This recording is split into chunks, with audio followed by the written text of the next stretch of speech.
Magnus Carlsen unggul 3-1 atas Nakamura di hari pertama final New In Chess Classic berkat 2 kemenangan dan 2 remis. Sementara itu di perebutan tempat ketiga, baik Mamediarov maupun Aronian masing-masing meraih 2 kemenangan dan bermain imbang. Juara turnamen akan ditentukan nanti malam di final hari kedua. Game berikut adalah game keempat antara Nakamura melawan Carlsen. Nakamura sebagai putih, D4, D5, dan C4 gambit menteri.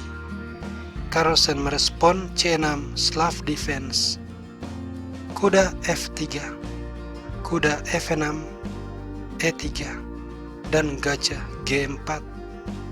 Setelah H3, gajah makan kuda, menteri makan E6, gajah D3, dan kuda D7, rokade, gajah D6, kuda ke C3, Carlsen rokade.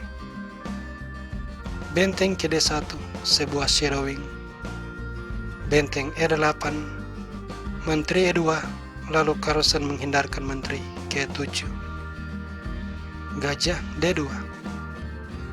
Dan dari titik ini, Carlsen mulai mengambil alih inisiatif.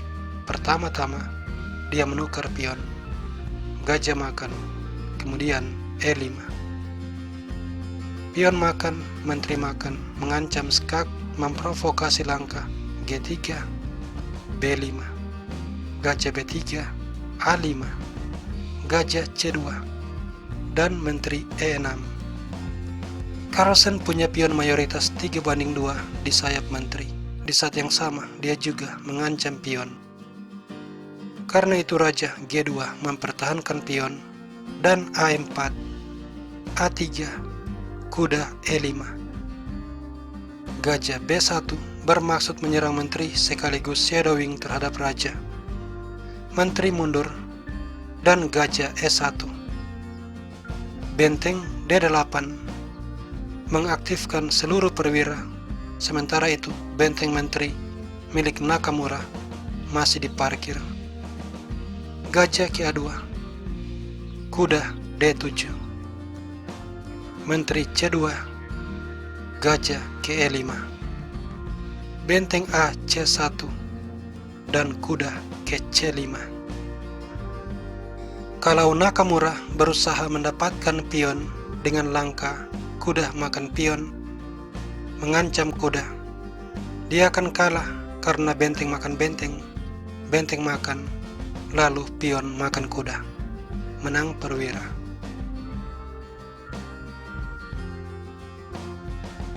Nakamura berusaha mengambil keuntungan dari posisi kuda dengan cara yang berbeda.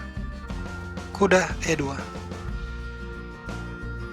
dan benteng makan benteng, benteng makan, menteri A7, benteng C1, kuda E6. Menteri makan pion akan dibalas gajah makan pion. Maka hal ini tidak terjadi. F3 dipilih. Berharap menteri makan pion, karena kemudian gajah F2, menteri H6, dan menteri terasing jauh dari pusat permainan. Sebab itu Carlsen memainkan kuda D5, ancaman serangan Royal Fork. Menteri makan pion, kuda makan pion skak, raja H1, dan menteri B8. Di posisi ini Nakamura melakukan kesalahan, gajah F2. Langkah ini salah karena kemudian mengizinkan Carlsen memainkan pengorbanan posisional, gajah makan pion, mengorbankan kuda dan menyerang benteng. Nakamura mengambil pengorbanan, gajah makan benteng, gajah makan. Di sini seperti terlihat Nakamura unggul 1 perwira. Tetapi Carlsen punya kompensasi. Dia memegang inisiatif dan punya pion mayoritas. Benteng ke C8 dimainkan, Menteri E4 dan Menteri D6 mengancam skak. Gajah ke E3, lalu Menteri D1 skak, kuda G1, dan Carlsen memainkan langkah posisional yang didasarkan pada fakta bahwa dia memiliki pion mayoritas, yaitu Menteri C2. Kalau Menteri diambil, benteng makan mengancam gajah, gajah makan kuda, pion makan. Dan sekarang Carlsen akan mulai memanfaatkan pion mayoritas yang akan memberikan dia kemenangan, sebab gajah putih praktis bertarung sendiri karena raja dan kuda tidak bisa bergerak. Permainan bisa berlanjut dengan gajah D4, B4, pion makan, lalu serangan forking. Kalau gajah mempertahankan pion A3, Carlsen akan langsung menang.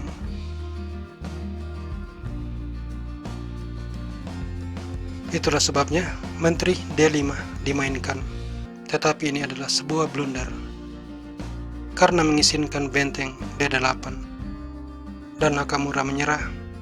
Tapi mari kita lihat mengapa. Setelah langkah terbaik, Menteri makan pion, Menteri makan gajah, Menteri makan pion, dan benteng C8 dengan ancaman benteng di baris kedua untuk meluncurkan serangan skakmat. Nantinya setelah Carlsen menaruh benteng di baris kedua, satu-satunya serangan balik yang dimiliki Nakamura adalah dengan promosi pion. Pada posisi ini, komputer menyarankan G4 dan H6, lalu Menteri ke B4, memberikan ruang bagi promosi pion.